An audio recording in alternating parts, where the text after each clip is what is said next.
Okay, so today we are going to say what is non-functional testing. So the non-functional testing, the name itself suggests that it's a non-functional testing, right? It's not related to its functionality. If the functionality working correctly for our application, then we are going to check for non-functional testing. ठीक है. अभी non functional testing मतलब क्या है कि आपको functionality के related आपका सब टेस्टिंग हो गया है, आपका एप्लीकेशन जो है वो फंक्शनैलिटी वाइज ठीक से चल रहा है, तो तभी जाके उस टाइम पे जाके आप लोग क्या करेंगे, नॉन फंक्शनल टेस्टिंग करो. ठीक है. तो सबसे पहले आती है फंक्शनल टेस्टिंग. जब फंक्शनल टेस्टिंग होती है, जो फंक्शनैलिटी एप्लीकेशन की ठीक से चल रही है, उसके बाद में हम लोग नॉन फंक्शनल टेस्टिंग के ऊपर जाते हैं. ठीक है. नॉन फंक्शनल टेस्टिंग मतलब क्या है कि कौन से भी सिचुएशन में, किसी भी सिचुएशन में अगर एक्सटर्नल सिचुएशन कुछ खराब हो गई, तो उस टाइम में हमारी एप्लीकेशन किस तरह से वर्क होती है. ठीक है.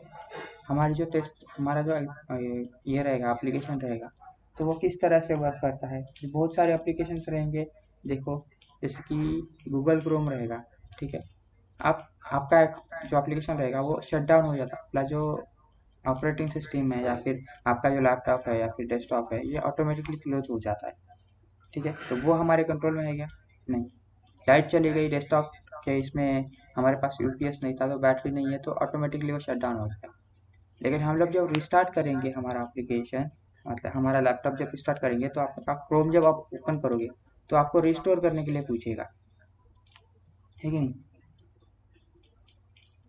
So that is a non functional testing, जिसमें हमारा एक्सटर्नल इन्वायरमेंट की वजह से कंट्रोल नहीं है. हमारे पास कंट्रोल क्या है, हमारे सिर्फ उस एप्लीकेशन का कंट्रोल है. जैसे कि क्रोम देखते हो आप. ठीक है. जैसे कि लाइट चली गई या फिर आपका वाईफाई कनेक्शन चला गया, तो क्या होता है, आपके पास कुछ तरह का ये आता है. जैसे देखो यहाँ पे नो इंटरनेट कनेक्शन आया, अभी मेरा इंटरनेट कनेक्शन वापस आया है, तो देखो ये ऑटोमेटिकली रिलोड हो गया, वो पेज फिर से यहाँ पे आ जाएगा, है कि नहीं. तो that is a external environment है, उसकी वजह से कुछ इन्वायरमेंट की वजह से हमारे एप्लीकेशन पे क्या फर्क पड़ने वाला है. ठीक है. मेरा कनेक्शन था वो रिलोड होकर फिर से आ गया, that is a recovery test. तो यही हम सीखने वाले हैं कि एक्सटर्नल इन्वायरमेंट की वजह से हमारे एप्लीकेशन पे क्या बिहेवियर होना चाहिए, या फिर किस तरह से हम लोग उसे और बेटर बना सकते हैं. That is a non functional testing. So non-functional testing is also important because it plays crucial role in customer requirement और satisfaction. Okay. So we are just build application, हमने एक application बनाया है और उसके ऊपर हमने functional testing अच्छे से की है, लेकिन as per the client's requirement को client को हमें एक अच्छे से प्रोडक्ट देना है. ठीक है. तो we have to think on all aspects. जो फंक्शनल टेस्टिंग रहेगी, नॉन फंक्शनल टेस्टिंग रहेगी, तो इन्हें ठीक से एप्लीकेशन को टेस्ट करना पड़ेगा, नॉन फंक्शनल टेस्टिंग को भी अच्छे से टेस्ट करना पड़ेगा. ठीक है. तो इसे टेस्ट करने के लिए हमारे पास उस एप्लीकेशन को अच्छे से टेस्ट करना चाहिए, उसका परफॉर्मेंस अच्छा होना चाहिए. नॉन फंक्शनल टेस्टिंग को भी हमें टेस्ट करना चाहिए. ठीक है. तो नॉन फंक्शनल टेस्टिंग के लिए कुछ हमारे टाइप्स है, तो वो टाइप्स हम लोग डिस्कस करेंगे. सो यहाँ पे दिए गए हैं, तो इतने जो टाइप्स है वो हमें नॉन फंक्शनल टेस्टिंग में देखने वाले हैं. तो सबसे पहले है रिकवरी टेस्टिंग. तो सबसे पहले रिकवरी टेस्टिंग है.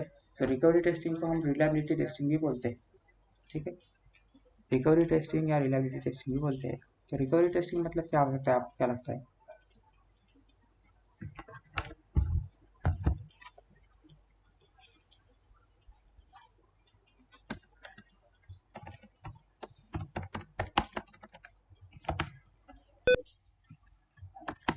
रिकवर करना मतलब क्या, किसी कंडीशन के ऊपर, समझो आपका सिस्टम जो है शट डाउन हुआ है, आप उस शट डाउन किए वाले ऑटोमेटिकली शट डाउन हुआ या फिर क्रैश हुआ था वो. ठीक है. सिस्टम क्रैश बोल देते हैं. So your system just crashed and your system is just restarted. So as per the good application, अगर एक अच्छा application रहेगा तो वो क्या करेगा,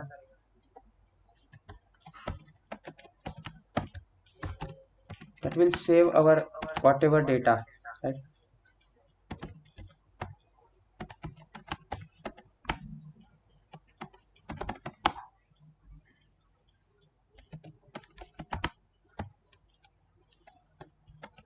अभी हमारे पास में, हमारे हाथ में नहीं है ये कि उसको रिकवर किस तरह से करना है.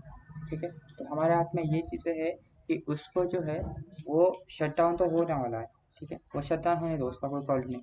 लेकिन अभी तक का जो भी डेटा हमारा है वो डेटा जैसे वैसे सेव होना चाहिए। जब कब तक, अभी समझो मेरा एप्लीकेशन है, मैंने यूज़ कर रहा था, तो मेरा ऑटोमेटिकली एप्लीकेशन जो है वो क्रैश हो गया, तो उसके पहले हमारा डेटा जो है वो सेव होना चाहिए, ठीक है।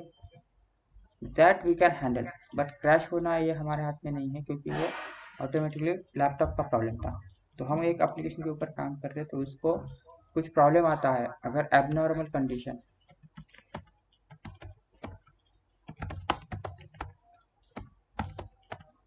दिस इज एबनॉर्मल कंडीशन है, ये क्रैश हो रहा है तुम्हारा सिस्टम, ठीक है। सो एबनॉर्मल कंडीशन से लेके नॉर्मल कंडीशन में हमारा एप्लीकेशन किस तरह से वर्क होता है, इसे बोला जाता है क्या, recovery testing. In recovery testing, we are making sure what our application will do and how we will recover the conditions from abnormal condition to normal condition। हमारा एक एप्लीकेशन रहेगा तो नॉर्मल कंडीशन को कैसे आएगा जब कोई वो अबनॉर्मल कंडीशन में फंसा होगा, ठीक है। The process of checking whether the system is able to recover from abnormal situation to normal situation, ठीक है। अभी आपका कुछ प्रॉब्लम हुआ है, आपका सिस्टम क्रैश हुआ है या फिर आपका ब्राउज़र क्लोज हुआ है, ठीक है, तो उसको भी आप ठीक से ओपन कर सकते हो, या फिर रिकवर होना चाहिए, वो डेटा सेव होना चाहिए, ठीक है। उसे बोला जाता है रिकवरी टेस्टिंग या फिर रिलायबिलिटी टेस्टिंग। तो किसी ने आपको रिलायबिलिटी टेस्टिंग पूछा तो उससे रिकवरी टेस्टिंग भी बोला जाता है, ठीक है। तो ये this two names are there. The quality of being performing constantly and able to recover hence it is called as reliability. We are reliable on this application because कुछ तो प्रॉब्लम हुआ था और वो एप्लीकेशन का डेटा सेव हुआ है, ठीक है, क्रैश होने के पहले या फिर शट डाउन होने के पहले वो डेटा सेव है, ठीक है। हमारा एप्लीकेशन जो है किस तरह से सिस्टम क्रैश से या फिर हार्डवेयर फेलियर से रिकवर हो रहा है, ठीक है, उसका मेंटेनिंग क्या है, उसके इंटरवल्स क्या है। अभी कोई एप्लीकेशन रहेगा, ठीक है, जैसे देखो आपका कोई सर्वर पे डेटा रहेगा, ठीक है, तो कभी कभी क्या होता है आपका एप्लीकेशन अगर समझो क्रैश हो गया, तो क्रैश होता है तो क्या, आप उस वेबसाइट को एक्सेस नहीं कर सकते। अभी बहुत दिनों पहले की बात है कि एक टाइम ऐसा आया था कि व्हाट्सएप, फेसबुक, इंस्टाग्राम,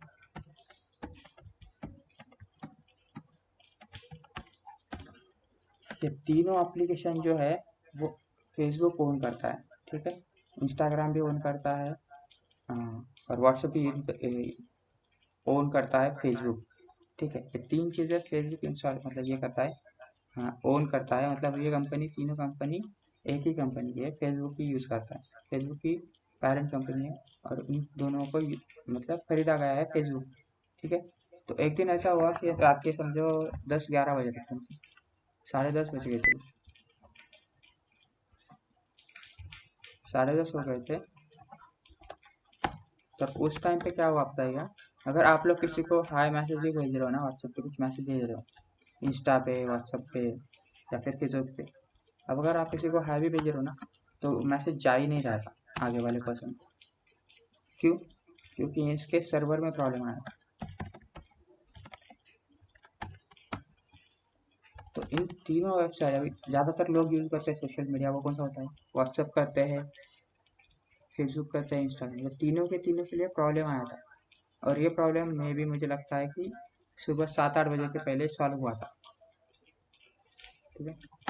तो अगर इतना सब प्रॉब्लम होगा तो इसे किस तरह से रिकवर किया जाता है, क्या प्रॉब्लम हुआ था, तो ये रिकवरी करने के लिए हमें चेक करना पड़ेगा एप्लीकेशन को हर एक अलग अलग कंडीशन में, ठीक है। अगर कोई प्रॉब्लम आई है हमारे एप्लीकेशन में तो उसे प्रीवियस स्टेज में किस तरह से लाना है, ठीक है, क्रैश भी हुआ है हमारा एप्लीकेशन या फिर हमारा सर्वर डाउन हुआ है, तो उसे नॉर्मल कंडीशन में किस तरह से लाना है, so that is a recovery test, ठीक है। तो इसके लिए क्या करना है, मेंटेनेंस एक्टिविटी होती है हर बार, मेंटेनेंस एक्टिविटीज होती है जो की जाती है कंपनी की तरफ से, जस्ट टू मेक श्योर कि किसी कुछ प्रॉब्लम ना हो। जैसे कि हम लोग बाइक की सर्विसिंग करते हैं, ठीक है, फॉर एवरी 6 और 8 मंथ्स क्या होता है, मेंटेनेंस एक्टिविटी होती है, मतलब करनी पड़ती है। मैकेनिकल इंजीनियरिंग में 6 महीने में करनी पड़ती है, IT में 2-3 महीने में, 1-2 महीने में करनी पड़ती है मेंटेनेंस एक्टिविटी। इसमें हम श्योर करते हैं, मेक श्योर करते हैं कि प्रॉब्लम नहीं आना चाहिए, और कुछ नया अपडेट रहेगा तो उस टाइम पे भी कर सकते हैं, ठीक है। एग्जाम्पल बताता हूँ इसके लिए। When we are accessing any website and suddenly there is any problem occurred with the browser or there is any network issue, it will go back to previous stage or previous position। जो मैंने अभी के लिए थोड़ी देर पहले I just मतलब share किया था मैंने आपको स्टूडेंट, तो क्या हुआ था, मेरा नेट चालू नहीं था। तो अभी अगर आप जाके देखोगे तो देखो ये पेज जो है ओपन हो गया इससे, सो दैट इज वो रिकवर हो गया। एक एबनॉर्मल कंडीशन आई थी, मेरा सिस्टम क्रैश हुआ था, उस क्रैश से मेरा एप्लीकेशन फिर से रिस्टार्ट हुआ है, लेकिन मेरा कोई डेटा लॉस नहीं हुआ इसमें, ठीक है। मैं जिस वर्क पे काम कर रहा था दैट इज सेव, वो वर्क जो है मेरा सेव हुआ था। If the system accidentally crashed, so it will recover or save the information before shutting down the system। So when we are restart the system, we won't lose any data or information। ये होती है reliability testing या फिर recovery testing, ठीक है। उसके बाद में आता है कंपैटिबिलिटी टेस्टिंग, ठीक है। So whatever application we are compatibility,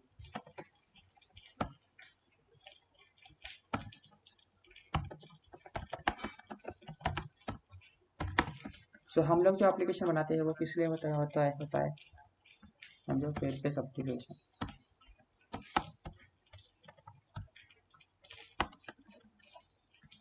वो हम कहाँ से एक्सेस करते हैं, वेबसाइट से, ठीक है।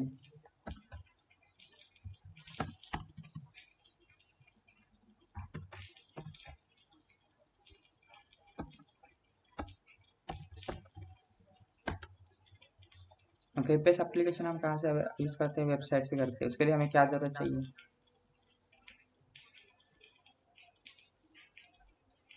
ब्राउजर्स चाहिए, है क्या नहीं। तो हमारा जो एप्लीकेशन है वो चेक करना है कि हर एक चीज़ के साथ कंपैटिबल है, ठीक है। कंपैटिबल है तो वो ऑपरेटिंग सिस्टम के साथ होना चाहिए, ठीक है, डिफरेंट ब्राउजर्स के साथ होना चाहिए, है कि नहीं। So our application should be compatible with everything। Operating system से अभी ऑपरेटिंग क्या है, मैक ऑपरेटिंग सिस्टम है, विंडोज है, लिनक्स है, राइट। अभी ये सारे ऑपरेटिंग सिस्टम्स है, और आप यूज़ कौन कौन से करते हो ब्राउज़र, कोई क्रोम करता होगा, कोई एज माइक्रोसॉफ्ट एज यूज़ करता होगा, कोई फायरफॉक्स यूज़ करता होगा, कोई आई इंटरनेट एक्सप्लोरर यूज़ करता होगा। अभी ज़्यादा तो आप एप्लीकेशन देखोगे गवर्नमेंट वेबसाइट, ठीक है, .gov जो गवर्नमेंट की वेबसाइट होती है उनका डोमेन रहता है, ये रहता है, तो समझो कोई भी रिजल्ट रखता है कौन सी वेबसाइट, GOV मतलब क्या, गवर्नमेंट वेबसाइट है। तो ज़्यादा से ज़्यादा गवर्नमेंट वेबसाइट क्या होती है, अभी अभी पहले होती थी, पहले तो आई पे लिए ही कंपेटेबल होती थी कि उनका डिज़ाइन जो है एक्सेस करने के लिए हम लोग आई ही यूज़ करते ज़्यादा, तो ठीक है, पहले इंटरनेट एक्सप्लोरर था। तो उसके बाद में गवर्नमेंट वेबसाइट का क्या है, एक्सेस नहीं किया है, उनका मेंटेनेंस इतना अच्छे से नहीं होता, तो इसलिए वो क्रैश होती है बहुत सारी वेबसाइट, जब भी कोई रिजल्ट लगता है या फिर सर्वर डाउन होता है। क्यों, क्योंकि उन्होंने उतना उसके ऊपर वर्क नहीं किया है, उनका बजट उतना नहीं होता है, जस्ट बिकॉज दे आर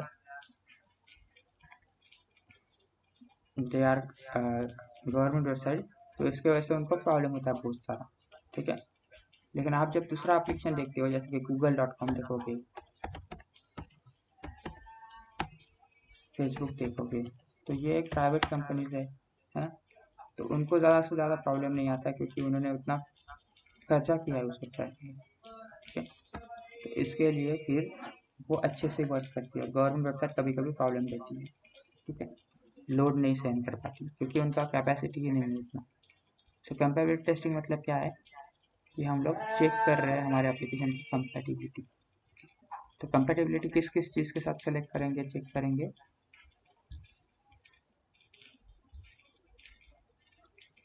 तो हम लोग को चेक करेंगे डिफरेंट डिफरेंट सॉफ्टवेयर, ठीक है, डिफरेंट डिफरेंट हार्डवेयर के साथ।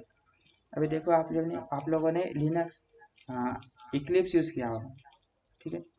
तो किसने एक्लिप्स यूज़ किया है तो उसके एप्लीकेशन का मतलब आपके लैपटॉप का कॉन्फ़िगरेशन है i3, ठीक है, और किसी का है i5, किसी का रैम है 8 GB, किसी का रैम है 4 GB। तो जो i5 यूज़ करेगा और जो 8 GB के साथ 8 GB के साथ यूज़ करेगा, so on that application Eclipse will run very smoothly, ठीक है। जो i3 यूज़ करेगा और जिसके साथ 4 GB या 8 GB का रैम है, राइट, तो उसमें क्या करेगा, थोड़ा स्लो यूज़ करेगा।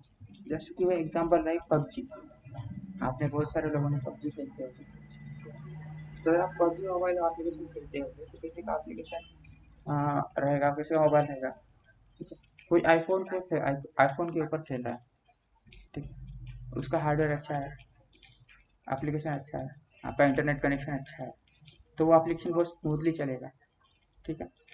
अभी उसी तरह से आप अगर कौन से एम आई के मोबाइल के ऊपर खेल रहे हो, ठीक, जिसका रैम है 4 GB, ठीक है, तो उसके ऊपर अगर खेल रहे हो तो वो एप्लीकेशन उतना स्मूथली नहीं वर्क करेगा जितना उसमें आईफोन में कर रहा था। और एम आई का ही मोबाइल लेंगे, अगर वो अच्छे से मोबाइल रहेगा तो उसका रैम जो है वो 12 GB है, ठीक है, और वो एप्लीकेशन है, वो एप्लीकेशन खेल रहे हो उस एप्लीकेशन उस मोबाइल के ऊपर जिसका रैम 4 GB 12 GB है, तो वो वहाँ स्मूथ चलेगा, ठीक है। So that is a hardware plus. तो हम लोग हमारा जो एप्लीकेशन है वो हर एक डिफरेंट सॉफ्टवेयर के साथ, डिफरेंट हार्डवेयर के साथ, डिफरेंट नेटवर्क्स के साथ और डिफरेंट ब्राउज़र के साथ चलेगा, मतलब चेक करेंगे कि वो कंपैटिबल है या फिर किस तरह से वर्क हो रहा है for that software with that hardware functionality, with that network और with that browser. So that is all about compatibility testing, ठीक है। तो हमारे पास जैसे मैंने अभी तक बताया था कि हमारा जो एप्लीकेशन है हम लोग यूज़ करेंगे, हम लोग वर्क करते हैं वेब बेस्ड एप्लीकेशन के ऊपर, वेब बेस्ड एप्लीकेशन। इसका मतलब सिंपल लैंग्वेज में इसका मीनिंग है वेबसाइट्स। हम लोग वेबसाइट्स बनाते हैं और वेबसाइट को टेस्ट करते हैं। डेस्कटॉप एप्लीकेशन मतलब क्या है, जैसे कि क्रोम ब्राउज़र, इक्लिप्स, ठीक है, बाद में आप जब यूज़ करोगे ये सब डेस्कटॉप एप्लीकेशन है, मतलब डेस्कटॉप्स पे यूज़ होते हैं, ठीक है। तो हम लोग जो टेस्ट कर रहे हैं वो वेबसाइट पे यूज़ कर रहे हैं। सो our comparative testing is like with different operating system and different browsers, ठीक, ब्राउज़र के साथ सेलेक्ट करना है या चेक करना है, ठीक। सो डिफरेंट डिफरेंट हम लोग जब यूज़ करेंगे तो इसमें कंपेरेटिव टेस्टिंग के टाइप्स आएंगे, ठीक है। सो कंपेरेटिव टेस्टिंग मतलब क्या है, हमारा एक ब्राउज़र है, ठीक है, उस एप्लीकेशन को ब्राउज़र के साथ कंपैटिबल है क्या चेक करने वाले हैं, that is browser comparative testing. तो ब्राउज़र कौन कौन से टाइप्स के हैं, गूगल क्रोम, आई, एज, मोजिला, ठीक है। तो आपका जो एप्लीकेशन है आप टेस्टिंग कर रहे हो, ठीक है। सो एज अ टेस्टर आप सिर्फ गूगल क्रोम के ऊपर टेस्ट करते हो, उस एप्लीकेशन को आपने कभी इंटरनेट एक्सप्लोरर, एज या माइक्रोसॉफ्ट फायरफॉक्स पे यूज़ ही नहीं किया। You never use your applications on different different browsers. So आपको कुछ पता चलने वाला है कि आपको कुछ डिफेक्ट्स मिलेंगे, जो आपका एप्लीकेशन है वो क्रोम के लिए स्मूथ हो रहा मतलब यूज़ हो रहा है, ठीक है। You have tested on only Chrome application but your client is using Microsoft Edge और मोजिल्ला फायरफॉक्स, ठीक है। अभी हमें कुछ एरर्स या डिफेक्ट्स मिल सकते हैं हमारे एप्लीकेशन के रिलेटेड, वो कहाँ पे मिलेंगे, अगर क्लाइंट यूज़ कर रहा है फायरफॉक्स, ठीक है, तो उसे उसमें यूज़ करेंगे। तो एज ए टेस्टर हमें हमारा एप्लीकेशन हर एक ब्राउज़र के साथ कंपैटिबल करना है, उसे चेक करना है कि कंपैटिबल है या नहीं। ठीक है, जो हमें ऑप्शन दिख रहा है हमारे जो एप्लीकेशन है वो ठीक से वहाँ पे उस मोबाइल एप्लीकेशन के लिए दिखना चाहिए। That is a browser compatibility testing. उसके बाद में आता है हार्डवेयर कंपैटिबिलिटी। तो जैसे मैंने आपको पबजी का एग्जांपल दिया था डिफरेंट रैम के साथ, अभी ये जो है कंपैटिबिलिटी टेस्टिंग है लैपटॉप के लिए। ठीक है, तो आपका कोई एप्लीकेशन रहेगा तो उससे डिफरेंट रैम के साथ, अभी लैपटॉप में भी रैम होती है, प्रोसेसर्स होते हैं i5 i3 i7 i10, motherboards होते हैं। ठीक है, तो डिफरेंट हार्डवेयर कंपैटिबिलिटी के साथ यूज़ करना होगा। और इसके लिए हमें बताना पड़ेगा कि आपका जो एप्लीकेशन है वो इंस्टॉल करने के लिए मिनिमम क्राइटेरिया क्या है ना। जैसे कि इसलिए करना तो हमें मिनिमम 8 GB रैम रखना पड़ेगा, क्योंकि अगर 8 GB रैम रहेगा आपके लैपटॉप का तो वो एप्लीकेशन अच्छे से या फिर बहुत अच्छे से वर्क करेगा, है कि नहीं। उसके बाद आता है नेटवर्क कंपैटिबिलिटी टेस्टिंग। ठीक है, अगर इसमें क्या करोगे आप, इस नेटवर्क कंपैटिबिलिटी टेस्टिंग में आपका जो एप्लीकेशन है, ठीक है, उसे आप यूज़ करोगे, उसे आप यूज़ करने वाले हो 3G 4G 5G और वाईफाई नेटवर्क के साथ with different kinds of speed. और उसमें आप वर्क करोगे, उसमें आप चेक करोगे कि अगर आप 3G पे यूज़ कर रहे हो एप्लीकेशन या फिर वाईफाई के साथ कर रहे हो, तो वाईफाई का स्पीड अगर अच्छा रहेगा 20 Mbps 50 Mbps या फिर 10 Mbps, तो आपका application with in seconds load हो जाएगा, है ना। अगर आप 2G नेटवर्क के ऊपर यूज़ कर रहे हो, 2G नेटवर्क पे अगर आप यूज़ कर रहे हो तो उसका बैंडविड्थ बहुत कम है ना। 5G नेटवर्क के साथ यूज़ करोगे तो 5G अभी तक आया नहीं है इंडिया में। 4G के साथ यूज़ करोगे तो वो विद इन सेकेंड्स लोड हो जाएगा। क्यों? क्योंकि उसका स्पीड अच्छा है। So we are checking our application with different network in network compatibility testing and checking if they are able to access in limited time. मतलब जो जिसका स्पीड के ऊपर से है कि ऐसा नहीं होना चाहिए कि बहुत टाइम लगा रहा है लोड होने के लिए। अभी एप्लीकेशन जो है, वेबसाइट जो है वो लोड क्यों लगाती है, टाइम क्यों लगाती है, कोई केसेस।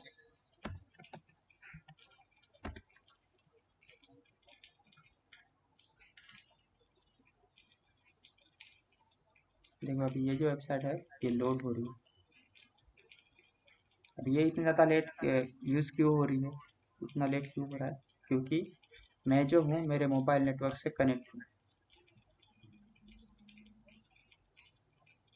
ठीक है, यहाँ पे देखोगे OnePlus 80 मेरे मोबाइल से कनेक्ट हूँ, मेरा वाईफाई ठीक से वर्क नहीं कर रहा, इसलिए मैं मोबाइल से कनेक्ट हूँ, इसलिए इसने इतना टाइम लिया, क्योंकि मोबाइल का प्लान मेरा कम है और उसकी बैंडविड्थ कम है। अगर मैं उसी लैपटॉप से मतलब जब वाईफाई से कनेक्ट रहूँगा तो मेरा जो नेटवर्क है उसका स्पीड अच्छे से रहेगा, तो मैं अच्छे से बहुत विद इन सेकेंड, अभी ये लोड होने के लिए 3 और 4 सेकंड लिया होगा, तो जब मैं यूज़ करूँगा नेटवर्क कंप्लीट टेस्टिंग मेरे वाईफाई से तो विद इन 1 सेकेंड्स पर लोड होता है एप्लीकेशन। ठीक है, बिकॉज ऑफ स्पीड। ठीक है, उसके बाद में आता है मोबाइल डिवाइसेस कंपेटिबिलिटी टेस्टिंग। अगर मैं मेरा एप्लीकेशन यूज़ कर रहा हूँ, ठीक है, मोबाइल डिवाइस कंपेटिबिलिटी टेस्टिंग, तो उसमें मैं यूज़ कर रहा हूँ, मेरा एप्लीकेशन है, मेरा वेबसाइट है, मैं वो यूज़ कर रहा हूँ मोबाइल एप्लीकेशन एंड्रॉयड पे, iOS पे या फिर विंडोज़ पे। तो हर एक मोबाइल का कुछ डिस्प्ले का साइज होता है, राइट। तो उस डिस्प्ले के साइज में मेरा एप्लीकेशन कितना दिख रहा है, कैसा दिख रहा है, तो उसे बोला जाता है रिस्पॉन्सिवनेस। ठीक है, तो अगर आप यहाँ पे आओगे, यहाँ पे मैं इंस्पेक्ट करूँगा, देखो इंस्पेक्ट करने के बाद आपको दिखाई देगा मेरा मोबाइल आईफोन SE में किस तरह से दिखता है, मतलब आईफोन में मेरा वेबसाइट इस तरह से दिखता है। तो इसे बोला जाता है मोबाइल कंप्लीट टेस्टिंग।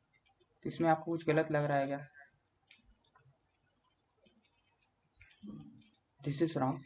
कि ये देखो ये टेक्स्ट जो है इन बिटवीन इन सेंटर्ड आ रहा है इस बॉक्स पे, लेकिन आप जब यहाँ पे आते हो तो टेक्स्ट बड़ा होने के बाद ये क्या होता है, इस बॉक्स पे बाहर आ रहा है, दैट इज अ डिफेक्ट। ठीक है, ये ऑप्शन अभी भी है, गलत है यहाँ पे। ठीक है,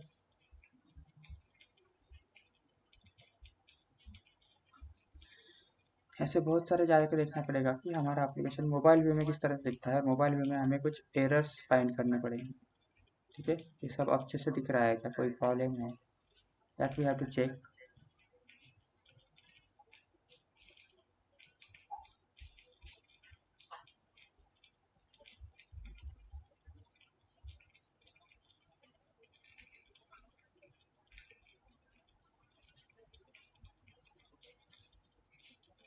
अभी वन डिफेक्ट तो मिल गया कि टेक्स्ट जो है वो बॉक्स के बाहर जा रहा था।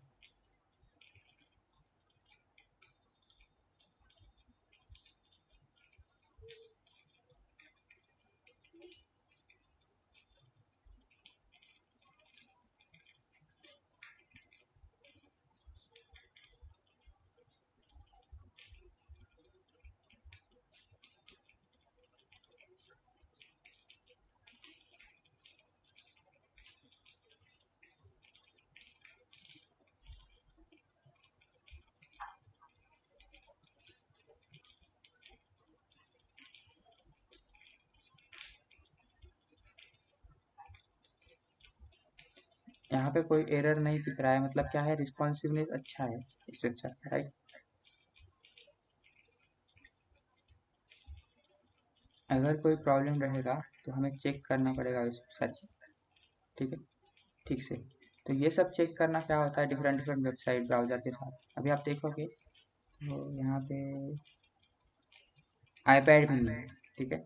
तो हम लोग आईपैड के ऊपर भी चेक कर सकते हैं कि हमारा एप्लीकेशन किस तरह से दिखेगा और यहाँ पे कुछ प्रॉब्लम है क्या, ठीक है नहीं। तो इससे बोला जाता है क्या, compatibility testing, mobile compatibility testing, जिसमें हम रिस्पॉन्सिवनेस चेक करते हैं हमारे एप्लीकेशन का, ठीक है। दैट इज़ अ रिस्पॉन्सिवनेस, कि हमारा एप्लीकेशन रिस्पॉन्सिव है क्या, if we are using that application on different different browser, ठीक है। तो हर ब्राउज़र का, जैसे कि आईपैड मिनी देखोगे, अभी आईपैड है वो, ठीक है। आप आईफोन को यूज़ कर रहे हो तो आईफोन 6 या आईफोन 7 देखोगे, उसका डिस्प्ले साइज बहुत छोटा है। आईफोन 12 देखोगे, 13 देखोगे, उसका डिस्प्ले साइज बड़ा है। तो हर एक वेबसाइट पे, हर एक ब्राउज़र पे हमारा जो एप्लीकेशन है वो अच्छे से दिखना चाहिए, वहाँ पे कुछ प्रॉब्लम नहीं होना चाहिए। जैसे हमें प्रॉब्लम हुआ था, मिला था वो टेक्स्ट बॉक्स का, ठीक है। उसे बोला जाता है मोबाइल डिवाइसेस कंपैटिबिलिटी टेस्टिंग, ठीक है। तो आपको एंड्रॉयड मोबाइल्स है, कोई आईफोन यूज़ करता होगा, कोई विंडोज़ यूज़ करता होगा, जैसे नोकिया के मोबाइल आए थे, ठीक। तो विंडोज़ बेस्ड है वो, तो उनको चेक करना। उसके बाद में ऑपरेटिंग सिस्टम, आपका एप्लीकेशन रहेगा वो विंडोज़ ऑपरेटिंग सिस्टम के साथ लिनक्स ऑपरेटिंग सिस्टम पे या फिर iOS ऑपरेटिंग सिस्टम पे। iOS मतलब क्या है, मैक। जो एप्पल के लैपटॉप्स रहेंगे, मैकबुक, मैक प्रो, ठीक है, उनके ऊपर यूज़ करना मतलब क्या है, iOS कंपैटिबिलिटी टेस्टिंग ओएस के साथ यूज़ करना। लिनक्स ऑपरेटिंग सिस्टम या फिर विंडोज़ ऑपरेटिंग सिस्टम, जैसे विंडोज़ 8, 9, 10, 11, 12, मतलब 11 ही आया है विंडोज़ अभी, ठीक है। तो उनके साथ चेक करना, दैट इज विंडोज़। iOS मतलब क्या, मैकबुक के साथ यूज़ करना। वर्जन, उसके बाद में आता है वर्जन कंपैटिबिलिटी टेस्टिंग, ठीक है।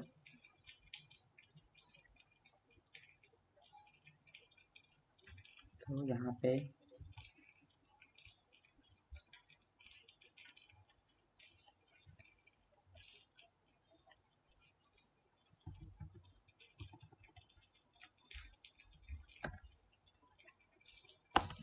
we have application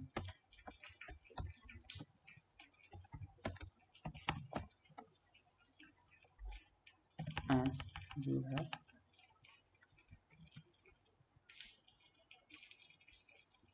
browsers।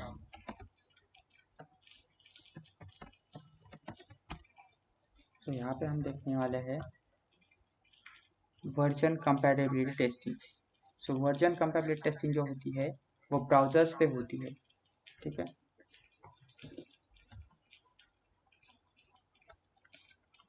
तो समझो आप क्रोम यूज़ कर रहे हो, क्रोम ब्राउज़र यूज़ कर रहे हो और क्रोम का अभी लेटेस्ट वर्जन देखते हैं कितना है।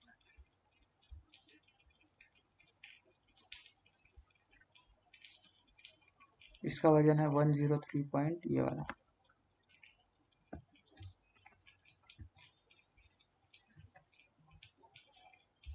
ठीक है। गूगल क्रोम के लिए यूज़ कर रहा हूँ, तो गूगल क्रोम के बहुत सारे वर्जन्स आएंगे, ठीक है। तो इस वर्जन के साथ चेक करना मतलब क्या है, उसे बोला जाता है वर्जन कंपैटिबिलिटी टेस्टिंग।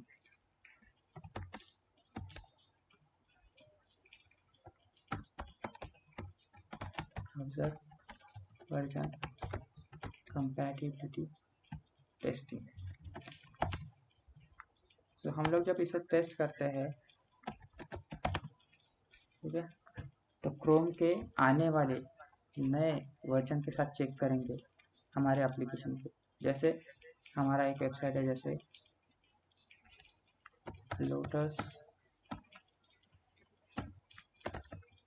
hospital.com, हम लोग यूज कर रहे हैं क्रोम ब्राउज़र, ठीक है। तो इस इनके साथ चेक करना मतलब क्या है, फॉरवर्ड और backward and backward compatibility testing. तो ये क्या होता है फॉरवर्ड एंड बैकवर्ड, तो समझो कि मेरे अभी एप्लीकेशन का ये वर्जन क्या चल रहा है,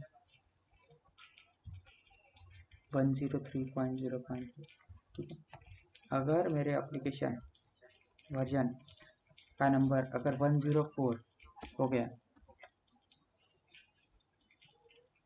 10.0.000, अगर मेरा ये वर्जन आ गया नया, ठीक है, तो मेरा जो एप्लीकेशन है मैं इस वर्जन के साथ चेक करूँगा,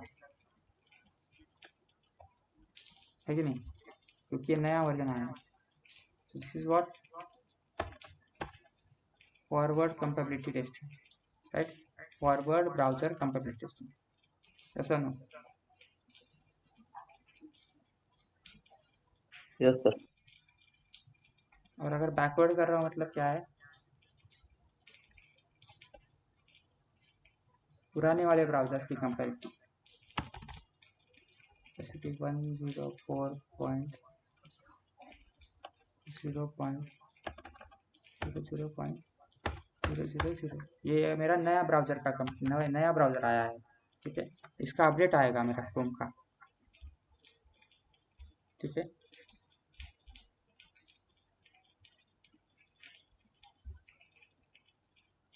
about Chrome browser, what's new, तो इस ब्राउजर में क्या क्या आएगा ये यहाँ पे दिया होगा, ठीक है। तो हर एक ब्राउजर का जब नया वर्जन आता है, हमारे जो एप्लीकेशन का कोई भी वर्जन आएगा तो इस तरह से ही आता है, ठीक है। तो कोई भी ब्राउजर रहने दो, अगर उसका कुछ नया वर्जन आएगा, अभी इसमें कुछ प्रॉब्लम है, इस वर्जन में मेरा कुछ प्रॉब्लम है, ठीक है। तो मेरा करंट बिल्ड कौन सा है, या फिर करंट ये कौन सा है, मेरा ये वाला है। तो इसमें मुझे कुछ भी अपडेट करना होगा, अगर मुझे प्रॉब्लम कुछ डिफेक्ट्स मिलेगा इस वर्जन में, ठीक है, तो उसके मुझे फिक्स करने होंगे वो डिफेक्ट। तो वो डिफेक्ट मैं इस वाले वर्जन में रिलीज करके छोड़ दूंगा 0.5606.115। तो 114 से लेके 115 हमने क्यों किया है, क्योंकि हमें 114 में कुछ डिफेक्ट्स मिले थे, उन्हें हमने रिजॉल्व किया है, और उन्हें रिजॉल्व करके हमने एक नया वर्जन लाया है, ठीक है। तो दैट इज अ नया वर्जन आया है। अभी इसमें हमने क्या किया है, सिर्फ डिफेक्ट्स रिजॉल्व किया है, इसलिए ये आया है। अभी हमारे को जो नया फीचर रहेगा वो अगर नया होगा तो क्या होगा, वो 104 पॉइंट ये वाला आएगा। तो अगर नए वाले एप्लीकेशन कोई आया है, फीचर कोई आया है, तो उसके साथ चेक करना मतलब क्या है, जैसे फॉरवर्ड कंप्लीट टेस्टिंग, क्योंकि ये नया वर्जन आया है, और एग्जिस्टिंग वाले के साथ चेक करना मतलब क्या है, बैकवर्ड कंप्लीट टेस्टिंग। अभी जैसे मेरा वर्जन है 101.0.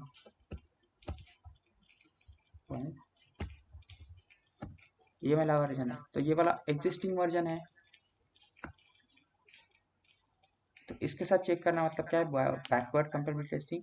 और फॉरवर्ड मतलब क्या है कि नया जो आएगा उसके साथ चेक करना। So we have to make sure our application is working for both the browsers, नए आए वाले वर्जन के साथ और पुराने वाले के साथ। कभी कभी कभी ऐसा होता है कि एक मोबाइल रहेगा आपके पास, बहुत पुराना मोबाइल रहेगा, जैसे कि मोटो ई, ठीक है, या फिर सैमसंग गैलेक्सी सीरीज।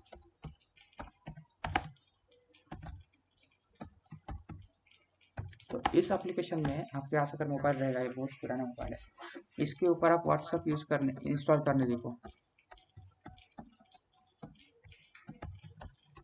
नहीं होगा वो। क्यों? क्योंकि ये जो एप्लीकेशन है, ये जो मोबाइल है, वो बहुत पुराना हो गया। ये चलते थे बहुत पुराने ऑपरेटिंग सिस्टम के साथ, मतलब बहुत पुराना मोबाइल है ये। शायद मेरे को लगता है किटकैट का था, किटकैट OS थी इसकी।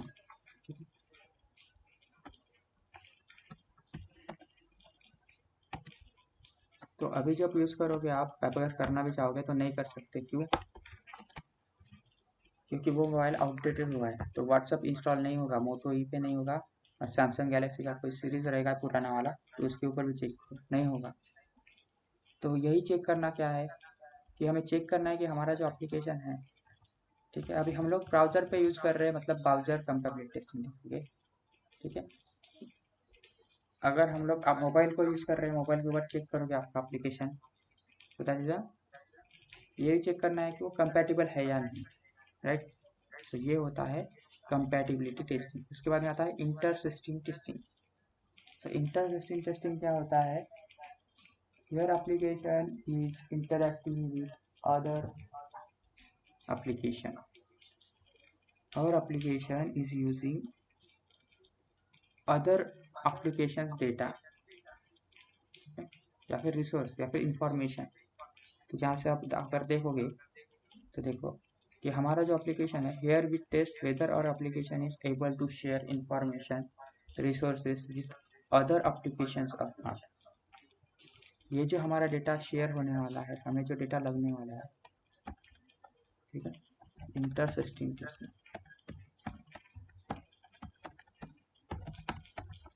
इंटर सिस्टम मतलब क्या है कि application will be working on and it is interacting with other application. Why it is interacting? Because we want other resources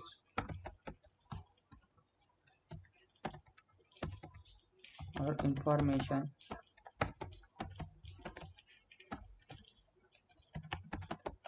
from that website. हम लोग क्या कर रहे हैं यहाँ पे? रिसोर्सेज शेयरिंग कर रहे हैं या फिर एप्लीकेशन के इंफॉर्मेशन ले रहे हैं। तो ये दो एप्लीकेशन है, अलग अलग एप्लीकेशन है। इसका एक सही से एग्जांपल आएगा जब आप ट्रांसफ़र करते हो मनी या फिर ट्रांजैक्शन कर रहे हो, जैसे कि जी पे, गूगल पे यूज़ कर रहे हो, गूगल पे एप्लीकेशन यूज़ करते हो, आपको मनी ट्रांसफ़र करना है, ठीक है,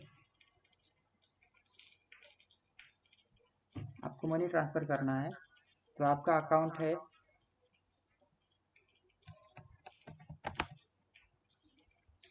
HDFC बैंक का, ठीक है।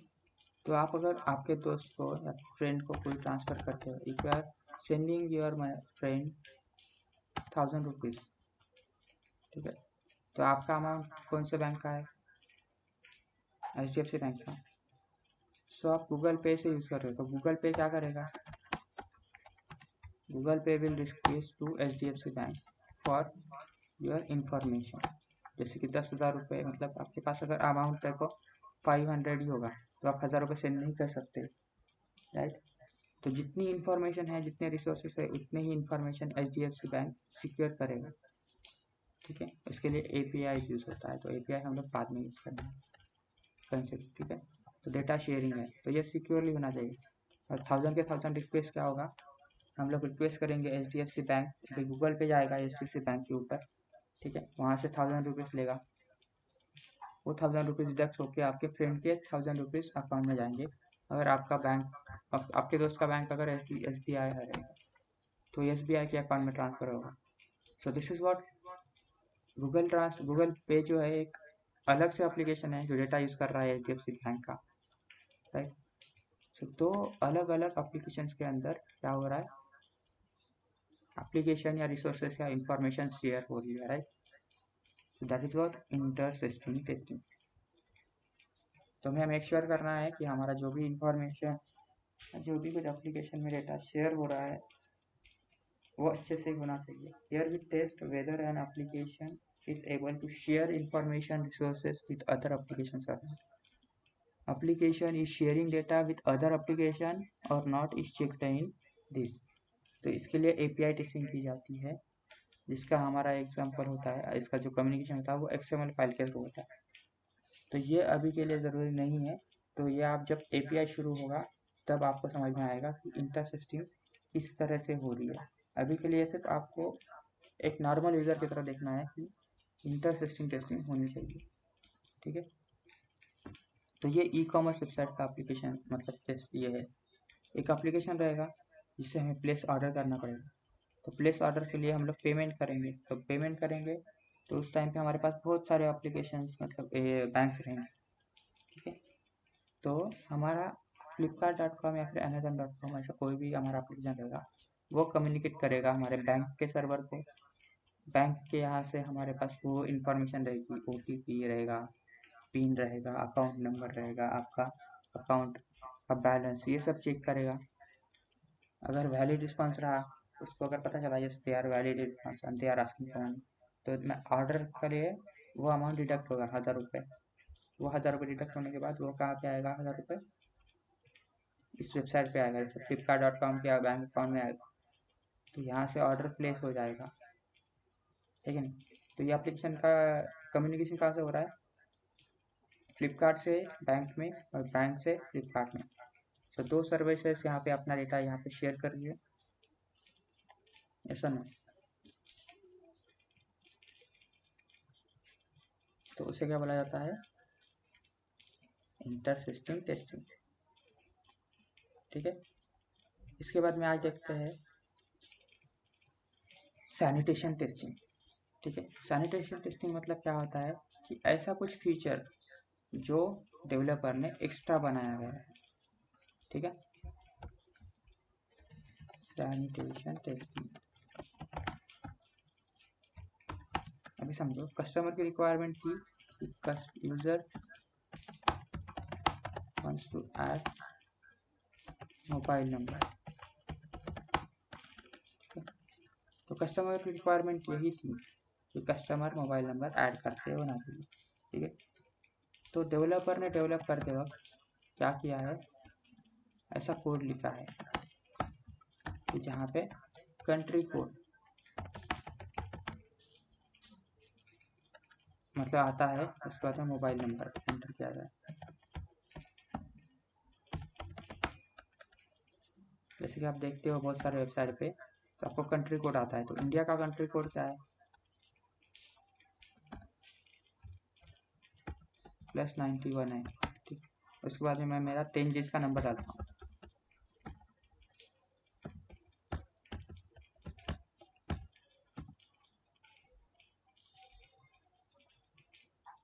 तो ये मैंने नंबर डाला है अपना 10 डिजिट, राइट।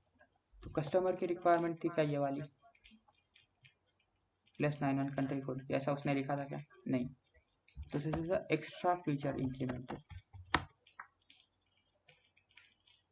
तो ये जो एक्स्ट्रा किया हुआ है, तो इसके लिए हम लोग, कस्टमर ने ऐसा तो बोला नहीं था, तो हम लोग इसे डिफेक्ट लॉक करेंगे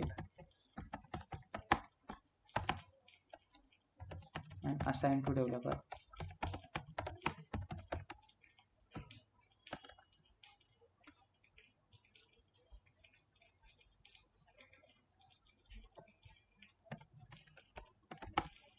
तो इसे हम लोग सॉल्व करने के लिए अभी नहीं बोलेंगे, we will contact with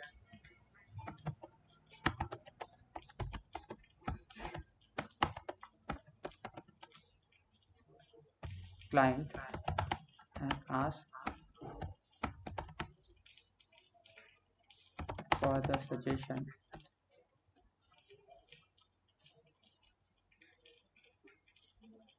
ask for feedback on this। अगर क्लाइंट ने हमें बोला है कि ओके दिस इज गुड, मुझे ये चाहिए, ठीक है, या फिर कभी बस कंडीशन में बोलेगा कि मुझे ये 91 नहीं चाहिए, मुझे सिर्फ user can enter mobile number 3 चीज़ वाला। तो ये एक एक्स्ट्रा फीचर है, इसे हम डिफेक्ट नहीं बोल सकते, लेकिन हमें डिफेक्ट लॉक करना होगा क्योंकि हम आगे जाके इसे ट्रैक कर पाए।